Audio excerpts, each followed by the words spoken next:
You made it to part 2. Welcome. I just wanted to say that it's a little bit all over the place, but I got out as much as I can in this one video.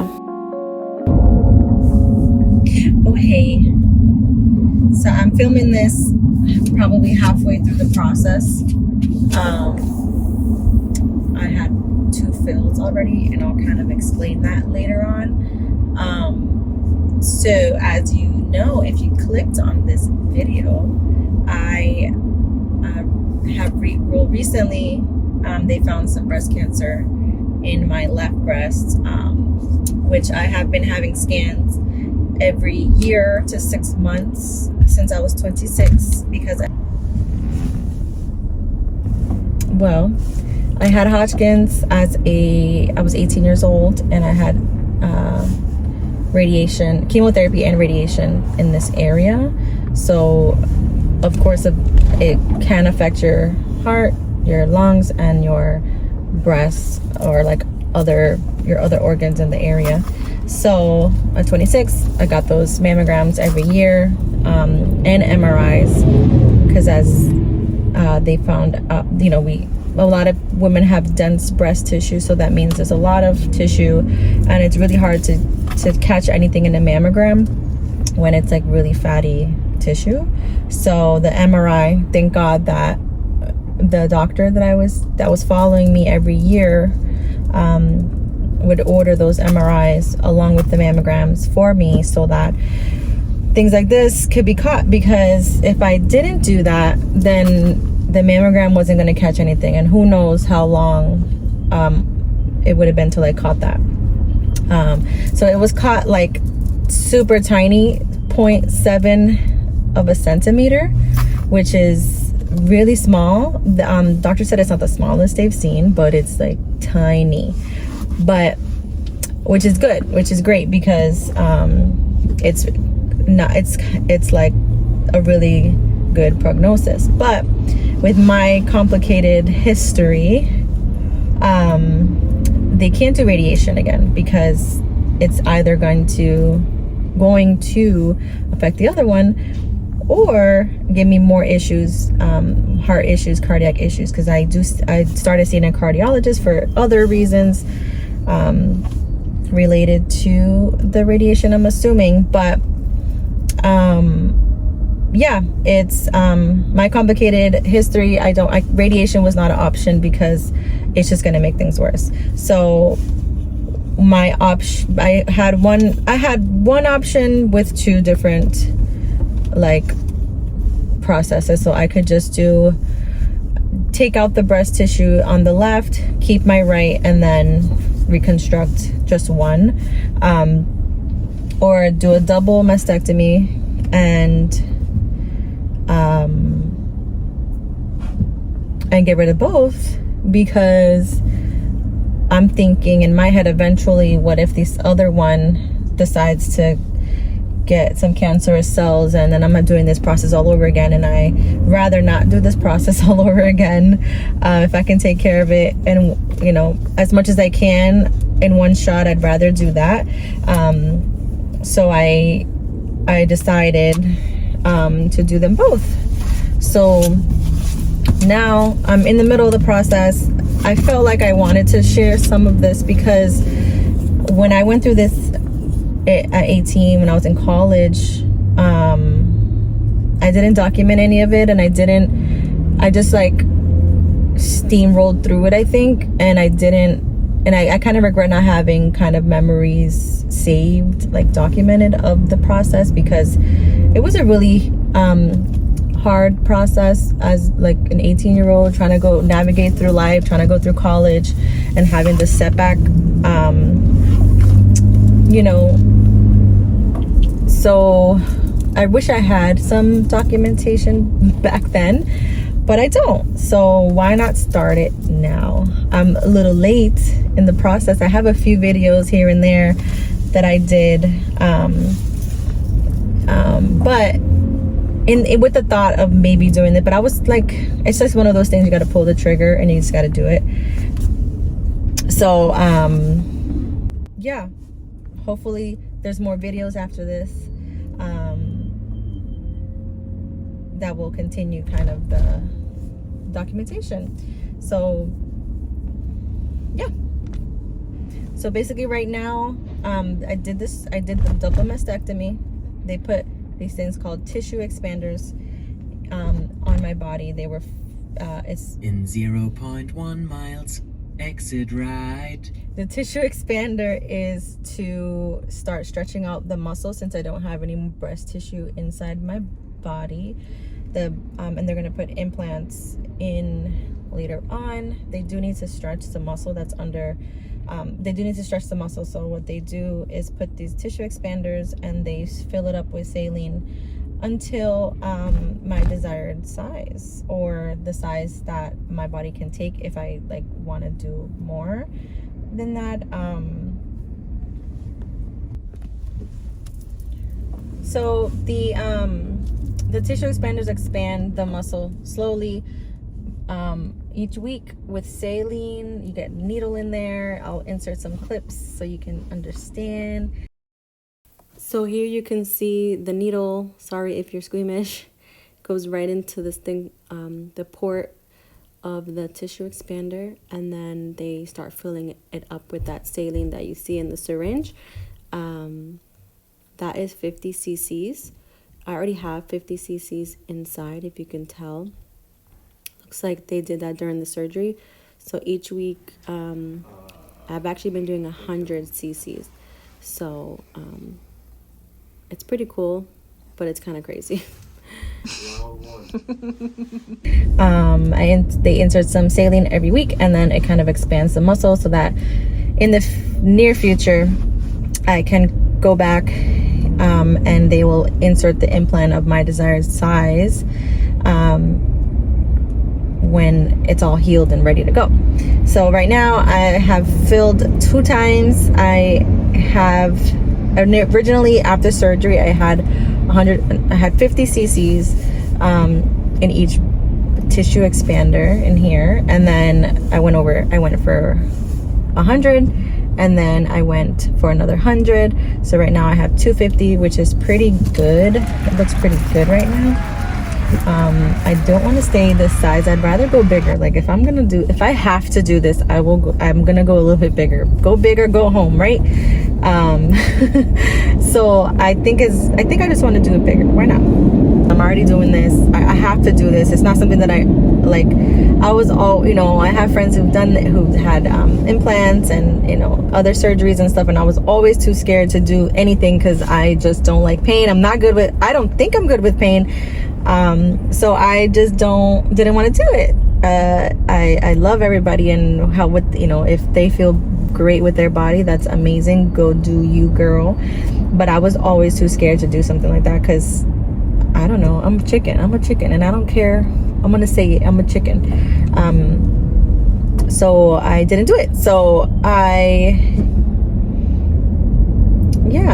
if I'm gonna do it, I'm just gonna get bigger breast. Why not?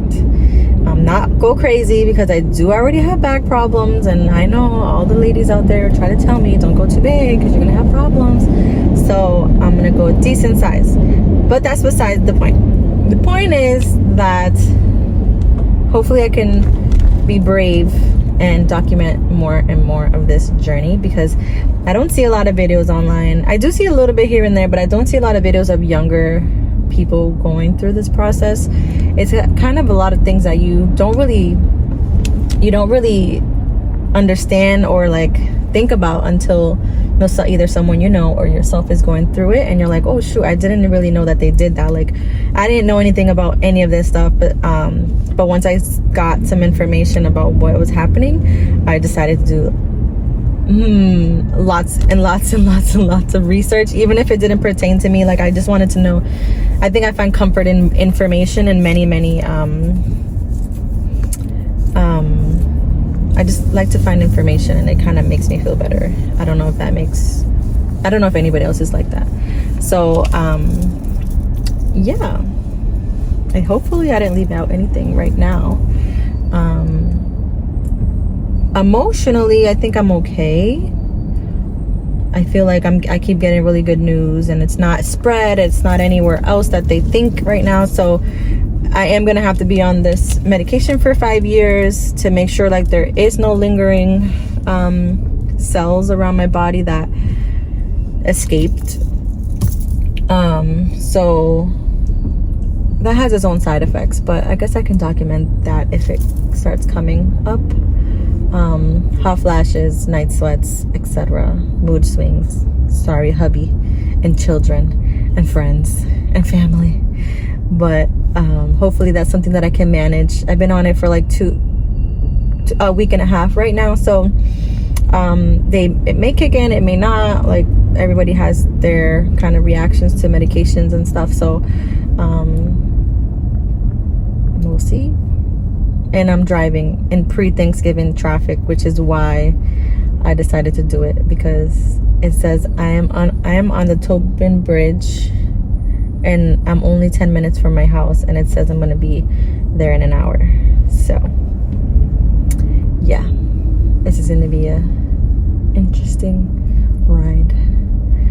I got my hair done by Rena at the salon. Covered all these grays because you know they're out of control. If you know me, you know the grays be out of control. So thank God for her. And then I got my nails done yesterday by Gotti. Amazing. I love them. So cute. Yeah, so hopefully you'll see more of the process.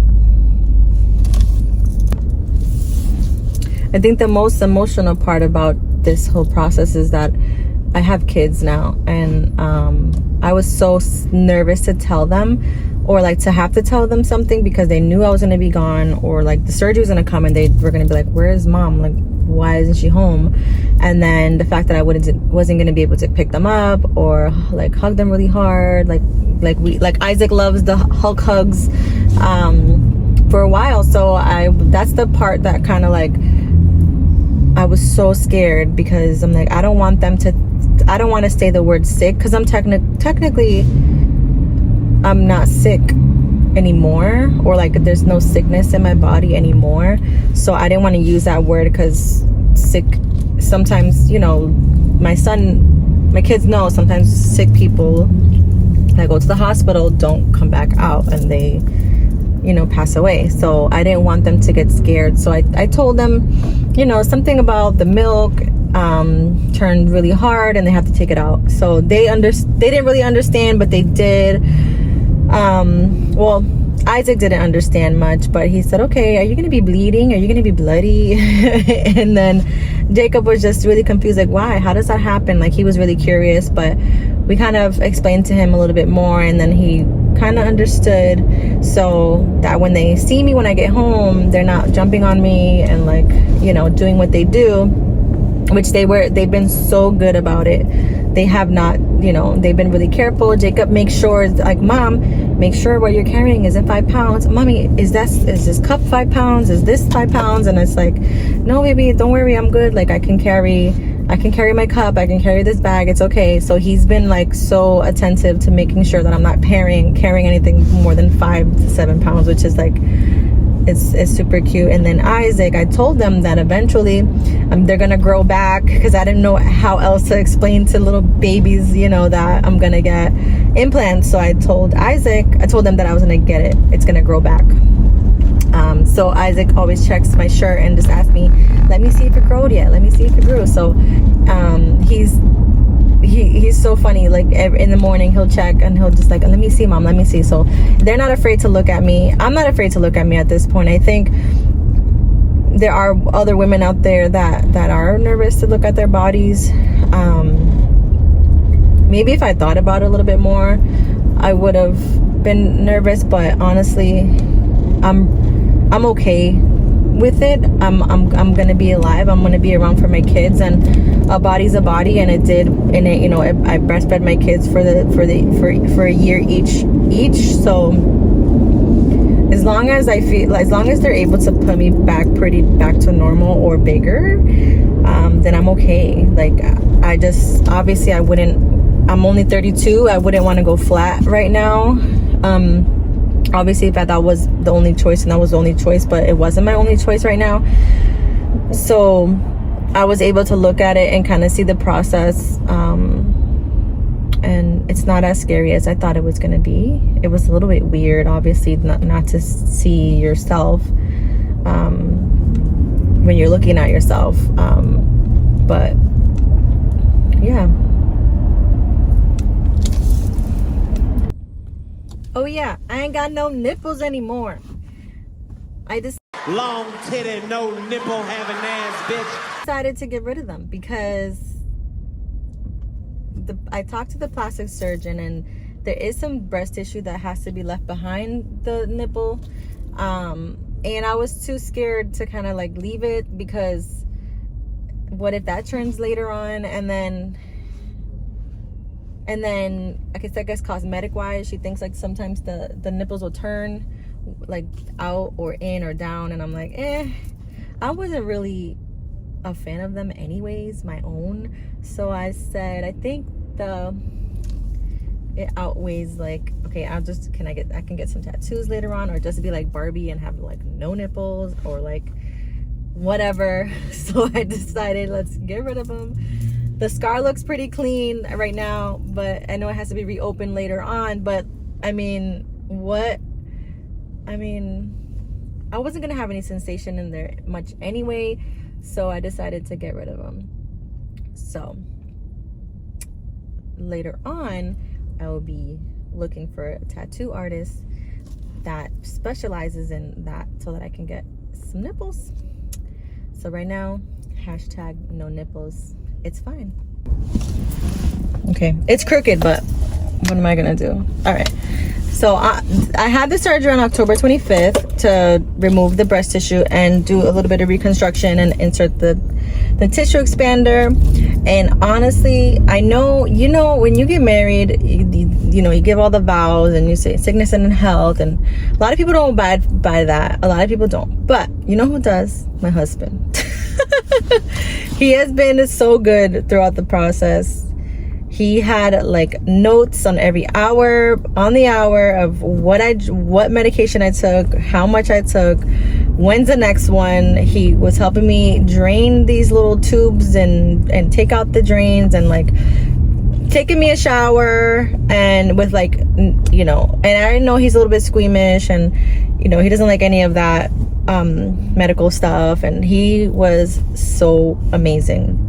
Like he shines all the time, but he shined really, really bright during this whole process. Like you couldn't, I have zero complaints. Obviously, I can't complain about him. He's been amazing. He's always been amazing. Of course, that's why I married him. Hello.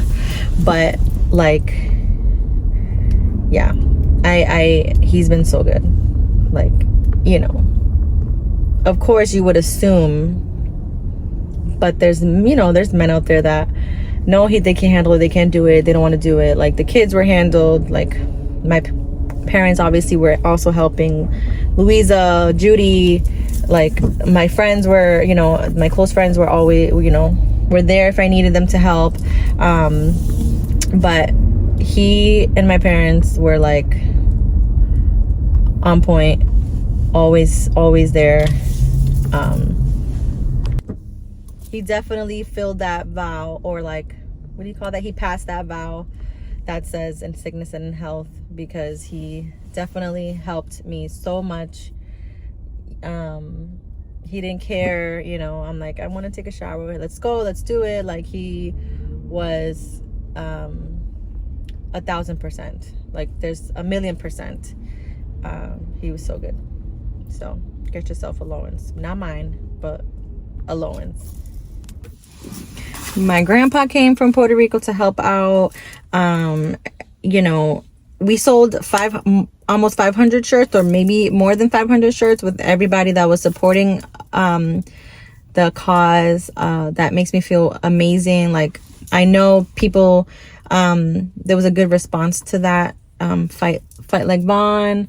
So that was amazing. Like my mom and my family literally made 500 shirts at home, delivered. Some were delivered, some were picked up, some are still lingering around, and it's definitely helping us financially, because I'm not working, I'm not doing any photography, I'm not doing anything. I'm trying to make sure that I'm that I am, you know, healing well, because I don't want to rush anything. And you know, it's been an interesting month, 2 months, because I found out on September 14th or so, and it's now November 24th, 23rd. I don't know what today is, but it's November something. But yeah, it's gonna be a good I don't want this to be sad. I don't want anybody to feel sad. I want people to be happy. Know that science and God work together. These things were caught so early. Thank God that I keep up with my appointments. Ladies, like, every month, check yourself. Even though mine was so small that I was never going to be able to feel that. Check yourself every first of the month. That way you know your baseline, like what your breasts feel like.